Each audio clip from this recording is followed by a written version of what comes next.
Il existe dans l'histoire de France une femme qui a accompli l'impossible. Elle est née dans une prison. Son père était un assassin. À 48 ans, elle était veuve d'un poète infirme et paralytique. Pourtant, cette femme sans titre, sans fortune, sans beauté éclatante, a réussi à capturer le cœur du monarque le plus puissant d'Europe, Louis XIV, le roi Soleil. L'homme qui collectionnait les maîtresses comme d'autres, collectionne les tableaux. L'homme qui se croyait l'égal de Dieu sur terre. Cette femme l'a transformé en dévot tremblant devant l'enfer. Elle l'a épousé en secret, à minuit, dans la chapelle de Versailles. Et pendant 32 ans, elle a dirigé la France depuis l'ombre de la chambre royale. Les ministres venaient la supplier avant chaque conseil. Les généraux attendaient son accord pour partir en guerre. Le roi lui-même l'appelait « ma solidité » et ne prenait aucune décision sans lui demander « Qu'en pensez-vous, madame ?»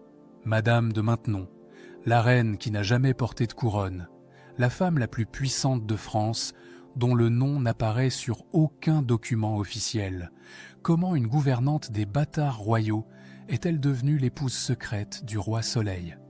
Ce que vous allez découvrir dépasse tout ce que vous imaginez sur le pouvoir, la manipulation et les secrets de Versailles. Dites-moi dans les commentaires de quelle ville ou de quel pays vous regardez cette plongée dans les secrets de Versailles. Et abonnez-vous maintenant, parce que chaque semaine, je révèle les vérités cachées de notre histoire que les manuels scolaires n'osent pas raconter. Installez-vous confortablement, l'histoire commence. Versailles, 1er septembre 1715. Le silence règne dans la chambre royale. Une femme de 80 ans veille le corps du plus grand monarque d'Europe. Elle porte une robe noire simple, sans bijoux, sans ornements. Pendant 72 ans, Louis XIV a régné sur la France. Pendant 32 ans, cette femme a régné sur Louis XIV. Dans quelques heures, elle montera dans un carrosse et quittera Versailles pour toujours. Elle n'assistera pas aux funérailles. Officiellement, elle n'a jamais existé dans la vie du roi. Pourtant, les ministres tremblent encore à la mention de son nom. Les généraux se souviennent de ses ordres murmurés derrière un paravent lors des conseils d'État. Les courtisans savent que sans son accord, aucune décision n'était prise dans ce royaume. Cette femme, c'est Françoise d'Aubigné, devenue Madame de Maintenon. Et son histoire commence 46 ans plus tôt, dans des circonstances que personne n'aurait pu imaginer. Automne 1669, une veuve de 34 ans franchit les grilles dorées de Versailles. Elle ne ressemble à rien de ce que la cour a connu. Pas de décolleté plongeant, pas de robe brodée d'or, pas de diamants dans les cheveux. Françoise Scarron porte le deuil de son mari, Paul Scarron, mort 9 ans plus tôt. Un poète paralytique, libertin, qu'il avait épousé quand elle avait 16 ans pour sauver sa réputation. Les dames de la cour ricanent en la voyant passer. « Regardez la veuve Scarron », murmure-t-elle, « la fille du criminel qui vient mendier une pension. » Car oui, Françoise d'Aubigné est née dans la prison de Niort, où son père, Constant d'Aubigné, purgeait une peine pour faux monnayage et meurtre. Une enfance passée entre les cachots et la misère, élevée par une tante qui la traitait en servante. Mais ce que les courtisans ne savent pas, c'est que cette femme austère vient d'être choisie pour une mission ultra secrète. Le roi a un problème qui pourrait détruire sa réputation et celle de sa maîtresse officielle, la flamboyante marquise de Montespan. Les enfants, 7 enfants illégitimes que le roi a eus avec Montespan, des bâtards royaux qu'il faut cacher, élever, éduquer dans le plus grand secret, et qui mieux qu'une veuve respectable, intelligente, discrète, pour s'occuper de ses enfants sans attirer l'attention. Madame de Montespan elle-même a approuvé le choix. Elle trouve Françoise Scarron amusante, spirituelle et surtout inoffensive. Une erreur qui lui coûtera tout, car dès les premières semaines, la future Maintenon déploie une stratégie d'une intelligence redoutable. Elle tient un journal secret où elle note chaque détail. Les habitudes du roi, ses horaires, ses humeurs, ses faiblesses. Le duc de Saint-Simon, qui deviendra plus tard le chroniqueur le plus féroce de Versailles, écrira dans ses mémoires, elle avait compris ce que personne n'avait vu. Le bêtise de roi vieillissait. À 31 ans, il commençait déjà à s'inquiéter pour son âme. Les plaisirs de la chair l'ennuyaient. Il cherchait autre chose. Et Françoise Scarron va lui offrir exactement ce qu'il cherche. Non pas son corps, mais son esprit. Non pas la passion, mais la paix. Non pas l'adoration servile, mais la conversation intelligente. Chaque jour, quand le roi vient voir ses enfants illégitimes dans la maison secrète de la rue Vaugirard, elle est là, toujours vêtue de noir, toujours parfaitement coiffée, toujours avec le mot juste. Elle lui parle de Dieu, mais sans l'ennuyer. Elle cite les Écritures, mais avec esprit. Elle évoque le salut de son âme, mais sans le terroriser. Pendant que Montespan parade dans ses robes dorées, exige des bijoux, fait des scènes de jalousie, Françoise reste calme, posée, rassurante. Un jour, le petit duc du Maine, fils préféré du roi parmi les bâtards, tombe gravement malade. Les médecins le condamnent. Montespan pleure, crie, s'arrache les cheveux. Françoise, elle, reste au chevet de l'enfant jour et nuit. Elle le soigne, le veille, prie pour lui. L'enfant survit. Le roi n'oubliera jamais. « Elle a sauvé mon fils », dira-t-il au maréchal de Villeroy. Mais plus que cela, elle m'a montré ce qu'était la vraie dévotion. 1675, 6 années ont passé depuis l'arrivée de Françoise Scarron à la cour. Les enfants royaux grandissent sous sa protection. Le duc du Maine marche maintenant malgré son pied-botte. Mademoiselle de Nantes récite du latin.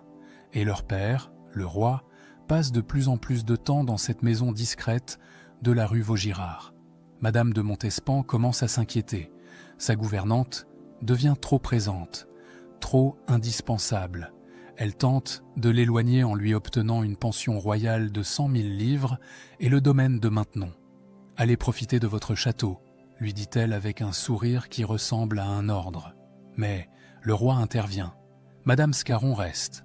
Les enfants ont besoin d'elle. C'est la première fissure. La marquise comprend trop tard son erreur. En donnant un domaine à Françoise, elle lui a offert un titre. La voici maintenant Madame de Maintenon, marquise. Plus personne ne peut la traiter de simple gouvernante. Puis arrive l'année 1679. L'affaire des poisons explose comme un coup de tonnerre sur Versailles. La voisin, empoisonneuse et sorcière, est arrêtée. Sous la torture, elle révèle les noms de ses clientes. Des duchesses, des princesses, et un nom revient, murmuré d'abord, puis crié sur la place publique, Montespan. Les accusations sont terrifiantes. Messe noire, poudre d'amour versée dans le vin du roi, sacrifice d'enfants pour garder l'amour royal. Vraies ou fausses, ces révélations glasent le sang de Louis XIV, sa maîtresse officielle, la mère de ses enfants, accusée de sorcellerie et de tentative d'empoisonnement. Le roi convoque Madame de Maintenon. « Que dois-je faire ?» demande-t-il. Pour la première fois, le monarque absolu demande conseil à la gouvernante. Elle répond avec une prudence calculée. « Votre Majesté doit protéger l'honneur de la couronne, mais aussi penser à son salut éternel. Peut-on bâtir sa gloire sur les cendres de la sorcellerie ? Le message est clair. Montespan doit partir. Pas de scandale public, pas de procès, mais un éloignement définitif. La marquise déchue quitte Versailles en 1679. Elle continuera à toucher sa pension, gardera ses appartements, mais ne reverra plus jamais le roi en privé. Et dans l'ombre, Madame de Maintenon prend sa place, mais différemment, subtilement. Elle ne s'installe pas dans les appartements de la favorite. Elle refuse les bijoux, les robes somptueuses. Elle continue à porter du noir ou des couleurs sombres. Les courtisans ne comprennent pas comment cette femme de 44 ans, sans beauté éclatante, peut-elle captiver le roi. La réponse se trouve dans les lettres du père de Lachaise, confesseur royal. Madame de Maintenon a réussi un miracle, écrit-il au supérieur des Jésuites. Le roi assiste maintenant à 3 messes par jour. Il communie chaque dimanche. Il a renoncé à ses maîtresses. Cette femme a converti le libertin le plus célèbre d'Europe. Car voici le génie de Maintenon. Elle n'a pas séduit le corps du roi. Elle a capturé son âme. À 42 ans, Louis XIV commence à craindre la mort. Les guerres l'épuisent, les plaisirs l'ennuient. Il cherche la paix, le salut, la rédemption, et maintenant lui offre tout cela. Elle devient sa confidente spirituelle. Chaque soir, après le coucher officiel, le roi la rejoint dans ses appartements. Ils parlent pendant des heures, de Dieu, de la France, de l'éternité. Elle lit les évangiles. Il écoute, elle prie, il joint les mains. Les ministres commencent à remarquer le changement. Louvois se plaint. Le roi passe plus de temps avec cette femme qu'en conseil. Colbert s'inquiète. Elle influence ses décisions. Le marquis de Dangeau note dans son journal « Sa Majesté ne prend plus aucune décision sans consulter Madame de Maintenon ». Puis arrive la nouvelle qui stupéfie Versailles. Juillet 1683. La reine Marie-Thérèse d'Autriche meurt subitement d'un abcès sous le bras. Le roi est veuf. Pour la première fois depuis son avènement, Louis XIV est libre d'épouser qui il veut. Les princesses d'Europe se préparent. Les ambassadeurs s'activent. Qui sera la nouvelle reine de France? Une infante d'Espagne, une archiduchesse d'Autriche, une princesse de Bavière.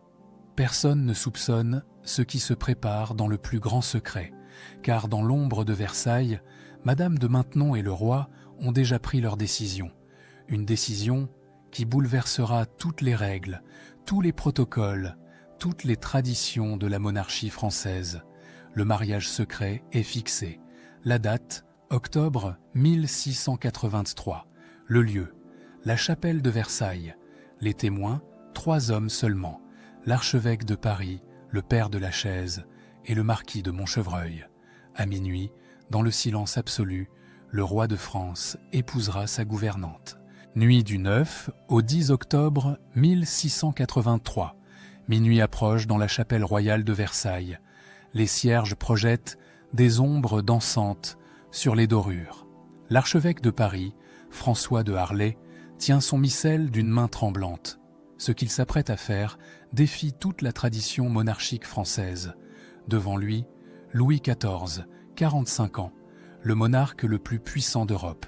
À ses côtés, Françoise d'Aubigné, marquise de Maintenon, 48 ans, née dans une prison, veuve d'un poète paralytique. Dans quelques minutes, ils seront mari et femme. Mais personne ne devra jamais le savoir. Le roi prend la parole. Sa voix résonne dans la chapelle vide. « Madame, vous ne serez jamais déclarée reine. Vous ne porterez pas la couronne. Vous ne vous assiérez pas sur le trône. Mais devant Dieu, vous serez mon épouse. Et dans mon cœur, vous serez plus que reine. Vous serez ma conscience. » L'archevêque prononce les paroles sacrées. Les anneaux sont échangés.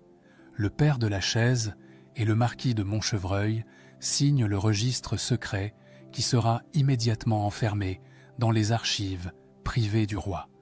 En 30 minutes, tout est fini. Le mariage le plus extraordinaire de l'histoire de France vient d'être célébré. Le lendemain matin, la cour se réveille sans rien soupçonner. Madame de Maintenon apparaît à la messe, vêtue comme toujours de noir. Aucun titre supplémentaire, aucune préséance nouvelle, mais les plus observateurs remarquent un détail. Le roi lui donne maintenant un tabouret pendant les audiences, un privilège réservé aux duchesses et aux princesses du sang. Les mois qui suivent révèlent l'étendue de son pouvoir invisible. Elle s'installe dans un appartement relié à celui du roi par un escalier secret. Chaque matin, les ministres la trouvent assise derrière un paravent, pendant les conseils d'État. Elle ne parle jamais directement, mais après chaque séance, le roi la rejoint et lui demande « Qu'en pensez-vous, madame ?» Le maréchal de Villars témoignera plus tard. Nous présentions nos plans au roi. Il écoutait, hochait la tête, puis disait « J'y réfléchirai ». Le soir, la décision tombait. Et nous savions tous qu'elle venait de l'appartement de Madame de Maintenon. Son influence s'étend à tous les domaines. Elle place ses protégés au poste clé. Michel Chamillard devient ministre de la Guerre. Daniel François Voisin, contrôleur général des Finances. Le duc de Beauvilliers, gouverneur des Princes. Tous doivent leur carrière à la marquise. Mais c'est dans le domaine religieux que son emprise devient absolue. Le roi, autrefois libertin notoire, se transforme en dévot rigide. Les bals cessent à Versailles. Les comédies sont interdites pendant le carême. Les maîtresses sont renvoyées. Les courtisans doivent maintenant assister à la messe quotidienne sous peine de disgrâce. Madame de Maintenon pousse le roi vers une décision qui hantera la France pendant des siècles. Octobre 1685. L'édit de Fontainebleau révoque l'édit de Nantes. Le protestantisme devient illégal en France. 200 000 huguenots fuient le royaume, emportant avec eux leur savoir-faire, leur richesse, leur génie. Dans ses lettres privées découvertes bien plus tard, Maintenon révèle ses doutes. « J'ai voulu sauver l'âme du roi en unifiant la foi du royaume. Mais je vois maintenant les familles détruites, les enfants arrachés à leurs parents, les galères pleines d'hommes honnêtes. Dieu me pardonnera-t-il d'avoir conseillé cette violence ?» Paradoxalement, c'est dans son œuvre personnelle qu'elle montre sa vraie nature. 1686, elle fonde la Maison royale de Saint-Cyr, une école révolutionnaire pour 250 jeunes filles, nobles mais pauvres.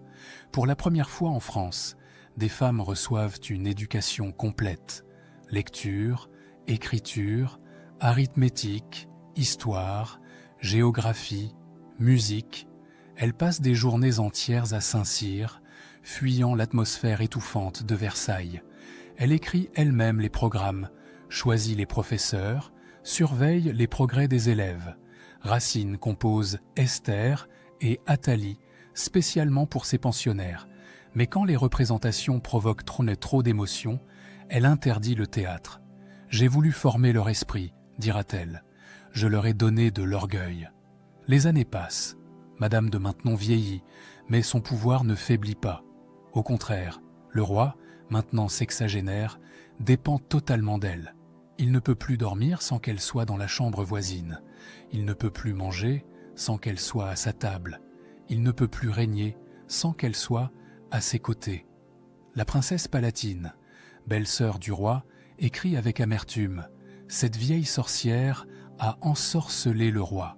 Il tremble devant elle comme un enfant devant sa gouvernante. Elle dit oui, il dit oui. Elle dit non, il dit non. La France n'est plus gouvernée par Louis XIV, mais par Madame de Maintenon. 1700. Le nouveau siècle s'ouvre sur une Europe en flammes. La guerre de succession d'Espagne vient d'éclater. Louis XIV, poussé par son orgueil et les conseils de ses ministres, veut placer son petit-fils Philippe sur le trône d'Espagne. L'Europe entière se ligue contre la France. L'Angleterre, l'Autriche, les Provinces-Unies, la Prusse. Le royaume le plus puissant du monde se retrouve seul contre tous. Dans ses appartements privés, Madame de Maintenon supplie le roi de négocier la paix. Les lettres qu'elle envoie à la princesse des Ursins révèlent son désespoir. Le roi s'obstine par fierté. Je lui montre les rapports. Les caisses sont vides. Le peuple meurt de faim. Nos armées reculent. Il me répond qu'un Bourbon ne capitule jamais. J'ai créé un dévot, mais son orgueil reste intact. L'hiver 1709 arrive comme une malédiction divine. Le plus terrible que la France ait connu. La Seine gèle. Le vin gèle dans les caves de Versailles. Les arbres éclatent sous le froid. Dans les campagnes, les paysans meurent par milliers. On trouve des enfants morts de froid dans les bras de leur mère morte de faim. À Versailles, Madame de Maintenon organise des soupes populaires.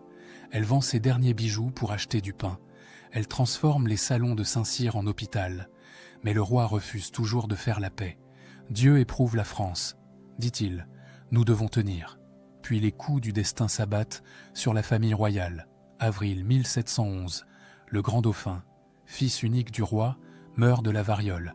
Février 1712, le duc de Bourgogne, nouveau dauphin, meurt de la rougeole. 6 jours plus tard, sa femme, la duchesse adorée de tous, meurt à son tour. Début mars, leur fils aîné, le petit duc de Bretagne, succombe. En 11 mois, 3 générations d'héritiers disparaissent. Le roi s'effondre. Pour la première fois de sa vie, on le voit pleurer en public. Il se tourne vers Madame de Maintenon. « Dieu me punit. J'ai trop aimé la guerre, j'ai trop aimé la gloire. » Elle le prend dans ses bras, ce roi de 74 ans qui sanglote comme un enfant. « Dieu ne punit pas, murmure-t-elle. Il rappelle à lui ceux qu'il aime. » Mais dans l'ombre, les courtisans murmurent. C'est la faute de la vieille fée. Elle a rendu le roi bigot. Elle a attiré la colère divine sur la France. Certains vont plus loin. On retrouve des pamphlets sous les portes. La Maintenon a empoisonné les princes pour garder son pouvoir. Elle écrit à son confesseur « Je suis haï de tous. Les grands me détestent parce que je ne suis pas né. Le peuple me déteste parce qu'il a faim. Le roi seul m'aime, mais d'un amour qui m'enchaîne. Je suis prisonnière dorée de ma propre réussite. La solitude du pouvoir secret devient écrasante. Elle ne peut sortir sans escorte. Elle ne peut parler sans être épiée. Chaque mot, chaque geste est scruté, interprété, déformé. Les quelques amis qu'elle avait, l'ont abandonnée. Sa famille ne vient que pour mendier des faveurs. Dans ses lettres privées, elle révèle sa lassitude. « J'ai voulu m'élever. Me voici au sommet. Mais ce sommet est un désert glacé. Je règne sur le néant. Je suis reine de rien, reine sans couronne, sans titre, sans liberté. » Elle demande plusieurs fois au roi la permission de se retirer définitivement à Saint-Cyr. « Laissez-moi finir mes jours avec mes filles, » supplie-t-elle. Le roi refuse. « Vous êtes ma force, » répond-il. « Sans vous, je m'effondre. » Elle reste, par devoir, par habitude, par résignation. Les dernières années sont un long calvaire. Le roi devient de plus en plus dévot, de plus en plus rigide. Il passe ses journées en prière, ses nuits en insomnie. Il voit des signes divins partout. Une éclipse devient un avertissement. Un orage devient une punition. Madame de Maintenon doit le rassurer constamment. Mai 1715, le roi se plaint de douleurs dans la jambe. Les médecins diagnostiquent une simple fatigue. Août 1715, la jambe noircit. C'est la gangrène. Le roi comprend qu'il va mourir. Il convoque Madame de Maintenon. « Madame, qu'allez-vous devenir quand je ne serai plus là? Vous n'avez rien, pas de titre officiel, pas de pension assurée. » Elle prend sa main. « Sire, je suis riche de vous avoir aimé. C'est plus que ce que la plupart des femmes peuvent dire. » Le roi pleure. « J'ai gâché votre vie. » Elle sourit tristement. « Non, sire, vous l'avez transformée. J'étais Cendrillon. Vous m'avez fait princesse. Que la princesse redevienne Cendrillon. C'est dans l'ordre des choses. Les 8 derniers jours d'agonie sont terribles. La gangrène remonte. L'odeur est insupportable. Les courtisans fuient. Seule Madame de Maintenon reste, jour et nuit, tenant la main du roi mourant. 28 août 1715, 7 heures du matin. Louis XIV ouvre les yeux pour la dernière fois avec lucidité. La gangrène a dévoré sa jambe jusqu'à la cuisse. Dans quelques jours, elle atteindra le cœur. Le roi le sait. Il fait appeler Madame de Maintenon pour un dernier entretien privé. « Madame, » murmure-t-il d'une voix à peine audible, « j'ai une dernière volonté. Brûlez nos lettres, détruisez toutes les preuves de notre mariage. Quand je serai mort, disparaissez.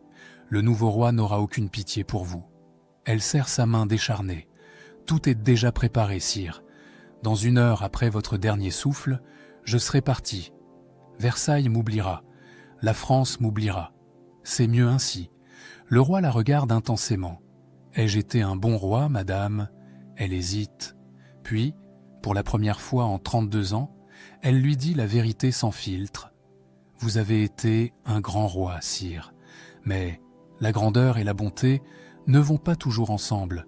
Vous avez préféré la gloire à la paix, l'orgueil à l'humilité. Votre règne restera dans l'histoire. Mais à quel prix ?» Le roi ferme les yeux. « J'ai trop aimé la guerre. J'ai trop aimé les bâtiments. J'ai trop chargé mon peuple. » Il rouvre les yeux, cherchant son regard. « Et vous, madame, vous ai-je trop aimé ? » ?»« Non, sire. Vous m'avez aimé juste assez pour que je devienne ce que je suis. Ni reine, ni servante, ni visible, ni invisible. J'ai vécu entre 2 mondes. C'était mon destin. 1er septembre 1715, 8h15 du matin. Après une agonie de 8 jours, Louis XIV rend son dernier souffle. Il a régné 72 ans, le plus long règne de l'histoire de France. Madame de Maintenon est à ses côtés, tenant sa main jusqu'au bout. 1 heure plus tard, alors que les cloches de Versailles sonnent le glas, un carrosse noir aux rideaux tirés franchit les grilles du château. À l'intérieur, une femme de 80 ans quitte pour toujours le théâtre de sa gloire secrète. Elle n'assistera pas aux funérailles. Elle ne rencontrera pas le nouveau roi, Louis XV, un enfant de 5 ans. Elle disparaît comme elle était apparue, dans l'ombre et le silence. Direction Saint-Cyr, son école, son refuge, son vrai royaume. Les 250 jeunes filles l'accueillent en pleurant. Pour elle, elle n'est pas la femme qui a dirigé la France. Elle est leur protectrice, leur mère spirituelle, leur bienfaitrice. Dans sa chambre simple de Saint-Cyr, elle brûle méticuleusement ses lettres.